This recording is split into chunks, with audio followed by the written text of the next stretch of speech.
Okay, hey guys. So recently I was able to meet Rocky. Yes, Rocky of Astro.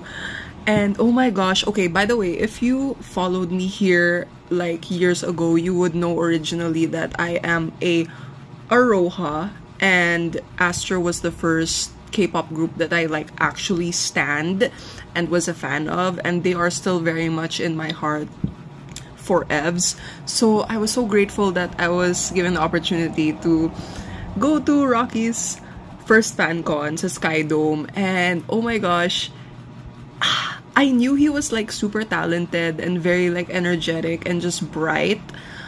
But wow, was he such a genuine person. Also, ang ano niya, ang game na game siya. Like, ano, like, even if there's like this language barrier, game na game siya sa mga, ano, sa mga jokes, sa mga harutan natin. And sobrang na-appreciate ko yon. Like, super nakakatawa siya. Like, in the best way possible. Also, wow, super genuine din siya na tao. You can definitely see it in his eyes na he's doing his best to like connect with you and like pay attention to you, and I really appreciated that so much. Also, there was this one time na during his fancon na bumaba siya sa audience area tas umikot siya dun sa Skydome. And fortunately, I was like at the back VIP area. So, gumaganon ako sa kanya. Dumaan siya like right in front of me. I'll put a video, by the way. Gumanon ako para makomplete niya yung heart, diba? Pero, I guess, I don't know, maybe he thought I was like holding my hand out. Syempre madilim, diba? Ginanon niya. And I felt it talaga. I was like looking at it. Hindi lang masyadong nakuha nung phone camera ko.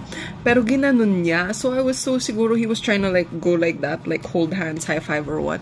Pero yeah, I was like that. And super lambot ng kamay niya, guys.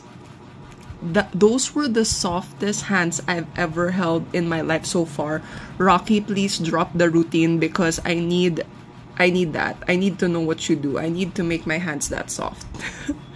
Tapos, kasama kami dun sa, sa high-bye, which I think for everyone, it became a high touch because he ended up high-fiving and holding everyone's hand and shaking everyone's hand, doing what anyone like wanted, and that was so sweet. Like, thank you CEO Rocky for that. Like, biglaan anything goes vibe. And wala, basta yun, sinishare ko lang kasi like sobrang natutuwa ako, and I'm very very grateful. It really made me super happy. And yeah,